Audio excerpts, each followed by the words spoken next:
انشاءاللہ ان کو سخت سے سخت ترین سزا دی جائے گی، اور آپ جانتے ہیں اس کیس میں سخت سزا کیا ہوتی ہے۔ ان اللہ و ملائکتہ یصلون علی النبی یا ایھا الذین آمنوا صلوا علیہ وسلموا تسلیما۔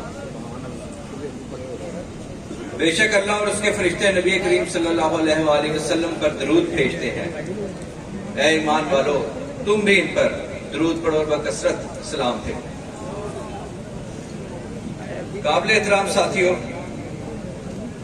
حضور اکرم نبی کریم صلی اللہ علیہ وآلہ وسلم جب اس دنیا میں تشریف لائے تو ہر طرف اندھیرے کا راج تھا، جہالت کا دورہ تھا، منافقت تھی، شراب پانی کی طرح پی جاتی تھی، امیر آدمی اپنی بیٹی کو پیدا ہوتے ہی زندہ درگور کر دیتے تھے، طاقتور کمزور پر حاوی تھا، غلاموں کے ساتھ انسانیت سوچ سلوک کیا جاتا تھا، ہر طرف جہالت کا اندھیرا چھایا ہوا تھا۔ اس اندھیرے کو دور کرنے کے لیے حضور اکرم نبی کریم صلی اللہ علیہ وآلہ وسلم تشریف لائے، غریبوں کے لیے ایمان کی دولت لے کر آئے، منافقت کو مٹانے کے لیے صادق بن کر تشریف لائے، شراب کو ختم کرنے کے لیے آب حیات لے کر آئے، ماں بہن اور بیٹی کے لیے عزت و ناموس لے کر آئے، غلاموں کے لیے آقا بن کر تشریف لائے۔ آپ صلی اللہ علیہ وآلہ وسلم کے آتے ہی دنیا کا اندھیرا چھٹ گیا، ہر شے جھوم اٹھی، پہاڑ اور اشجار سب آپ کے سامنے جھک گئے۔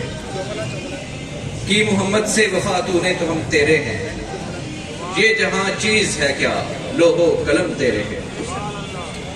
قرآن مجید میں ارشاد باری تعالیٰ ہے، وما ارسلناک الا رحمۃ للعالمین، اور ہم نے آپ کو تمام جہانوں کے لیے رحمت بنا کر بھیجا ہے۔ رسول اکرم نبی کریم صلی اللہ علیہ وآلہ وسلم دونوں جہانوں کے لیے، عالمین کے لیے رحمت ہیں، دنیا میں بھی رحمت ہیں، آخرت میں بھی رحمت ہیں، جنات اور انسانوں کے لیے رحمت ہے، مومن کے لیے رحمت ہے، کافر کے لیے رحمت ہے، حیوانات، نباتات، جمادات کے لیے رحمت ہے۔ الغرض عالم میں جتنی چیزیں داخل ہیں جن کو ہم سمجھ سکتے ہیں اور جو چیزیں ہماری سمجھ سے بالا تر ہیں، آپ سب کے لیے رحمت ہے۔ حضرت عبداللہ بن عباس رضی اللہ تعالیٰ عنہ فرماتے ہیں کہ حضور کا رحمت ہونا عام ہے، ایمان والے کے لیے بھی اور اس کے لیے بھی جو ایمان نہ لایا۔ حضور ہر انسان کے لیے پیغام نجات لے کر آئے۔ یہ نبی وہی نبی ہیں جن کا امتی ہونے کی خواہش تمام انبیاء نے کی۔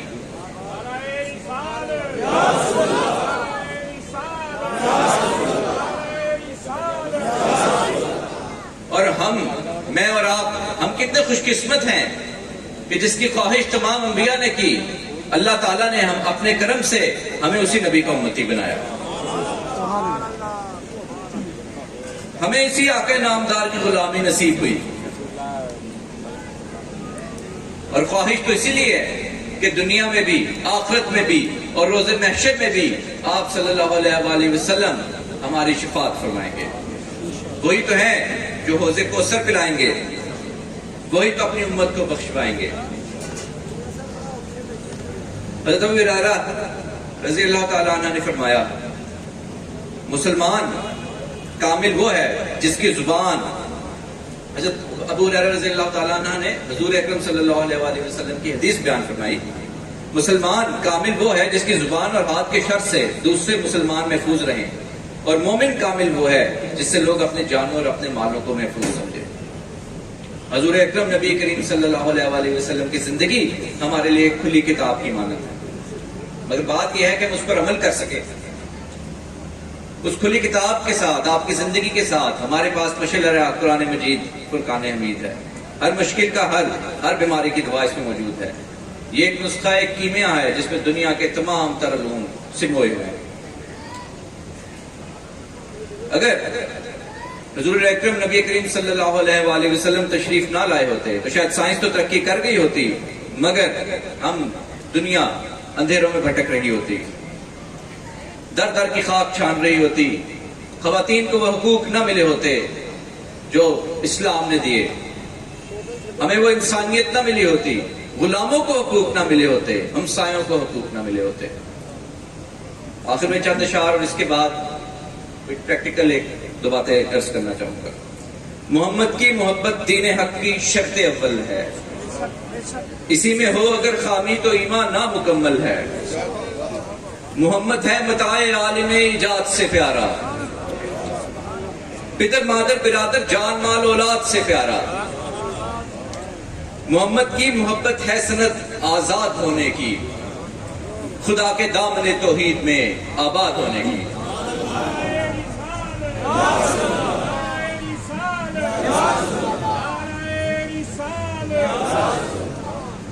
آخر میں میرا خیال ہے کہ یہ مناسب موقع ہے کہ ہم 16 اگست کے واقعات کے بارے پہ کچھ روشنی ڈالیں۔ تمام جو حاضرین ہیں میں ان سے یہ عرض کرنا چاہتا ہوں، یہ انفارمیشن دینا چاہتا ہوں کہ جو توہین قرآن والا، نعوذ باللہ، جو توہین قرآن والا کیس تھا، اس میں جتنے لوگ پولیس کو مطلوب تھے وہ الحمدللہ مکمل گرفتار ہو چکے ہیں۔ انشاءاللہ ان کو سخت سے سخت ترین سزا دی جائے گی، اور آپ جانتے ہیں اس کیس میں سخت سزا کیا ہوتی ہے۔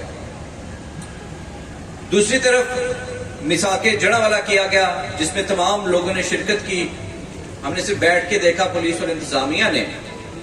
اس میں ایک شک لکھی ہے کہ تمام لوگ وہ کسی بھی مذہب سے ہوں، ان کیسز میں جو آگے ہیں ان کو میرٹ پر بے گناہ کیا جائے گا۔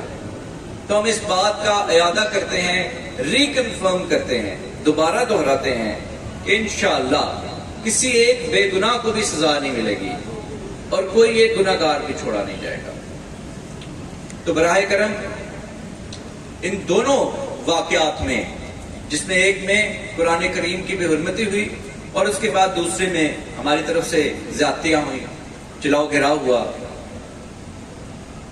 اس میں مینجمنٹ سے، ایڈمنسٹریشن سے، پولیس سے کوآپریٹ کیجئے تاکہ ہم جو الحمدللہ 6-7 ہفتے میں ہم اس کو چھوڑ کر بہت آگے نکل آئے ہیں۔